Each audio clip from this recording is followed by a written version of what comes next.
Ating napakagandang Mother's Choice Ascend convertible car seat, imported mold, demo pull out from Australia, never been used, and with original box niya. Okay, good for newborn, nahiga po siya up to 8 years old. Ayan, so ayan yung model po namin, baby namin, turning 3 years old po siya. So yan po yung setup po niya pang 4 years old. Okay, so already washed na po yung mga pad po nito, pero much better po, yan, i-sanitize nyo pa rin po siya para at least mas safe po sa baby po ninyo, especially kapag ka newborn po. Ayan, okay? So ito po yung details po niya one by one. So unahin natin sa kanyang newborn. Usit ka muna dyan, baby. Okay na. Wabos ka na ron. Suot mo yung slippers mo. Ayan. So sa newborn niya, setup niya, dito sa ilalim may pinipress. Itong kulay pula. Okay? Para maiga siyang ganyan. So safe na safe sa baby po ito sa newborn dahil unang-una kompleto po siya sa pad, sa newborn pad, sa head and sa body. Okay? So hanggang 3 reclining position po siya. Yan yung una niya, pangalawa, pangatlo, ayan, and then yung pang-apat, pang toddler na. Ayan. Okay? So next natin sa kanyang belt lock. Ayan. Wala po siyang putol. Kompleto yung harness pad po niya. Ayan. So sa pag-adjust po nito sa kanyang harness, sa kanyang headrest, okay, kailangan po muna po natin i-adjust yung kanyang harness pad or yung kanyang harness, okay, para may iangat natin tong headrest niya. So shoot nyo po yung daliri nyo po rito, may makakapa po kayong metal, and then hatakin nyo po yan. Okay, so nag-loose na po siya, press nyo po itong kulay pula, and then ito po yung pinakamataas niya. Yan.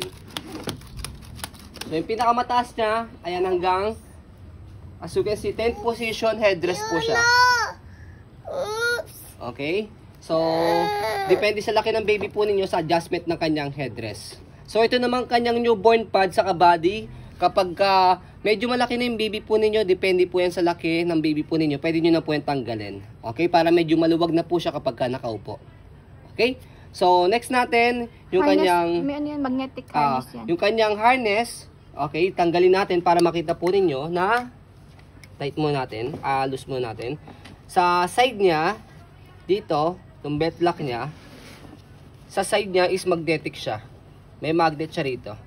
Okay? So kahit hawak niyo po kahit mag-isa lang po kayong maglalagay po ng car seat sa inyong baby,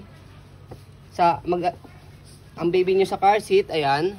So pwede po. Ayan. Okay? And then lock natin. Kaya hindi po kayo mahihirapan kahit mag-isa lang po kayong maglalagay kay baby. Ayan. So, next natin sa kanyang body frame sa right side. Ayan. Ayan. Okay. So, yan po yung kanyang body frame sa right side. And then, sa likod, ayan. So, meron siya ritong instruction. Kaya hindi kayo mahihirapan kung paano po ilagay po sa sasakyan. Ayan. So, hindi po siya isofix ha. May mga sasakyan kasi na mga latest isofix ready na po yun. Ayan. Ang purpose po yun is mas madali po siyang i-install sa sasakyan po. So, ito po through seat belt. Ayan. So, sa pagkakaalam po namin, ang isofix ready is up to 4 years old lang po dahil meron kaming ganong isang stock po. Ayan. Ayan. And then, itong belt na to isa, ito, as you can see, ito yan. Dito. Ayan. Sa upuan, sa likod, or sa pinaka headrest ng upuan. Ayan, meron yan.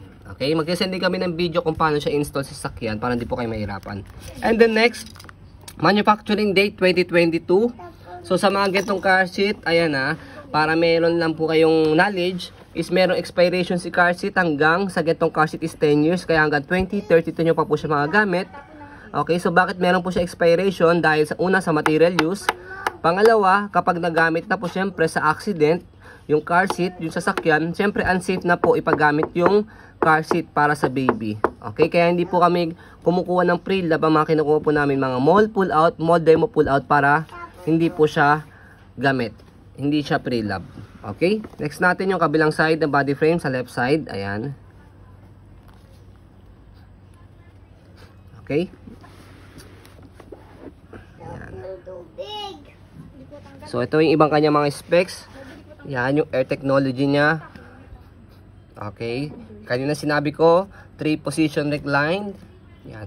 And then rearward facing, ibig sabihin po niyan, nakatalikod po sa driver seat. Ayan, approximately 30 months. So matagal pa po siya, 30 months. And then next natin, ayan, yung kanyang 10th position headrest.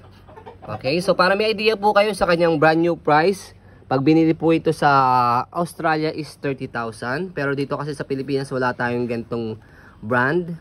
Okay, so sobrang laki ng matitipid po ninyo from the brand new price kapag bumili po kayo ng ganito sa amin. So ayun po, as you can see, very details po kami sa aming pong pag-video.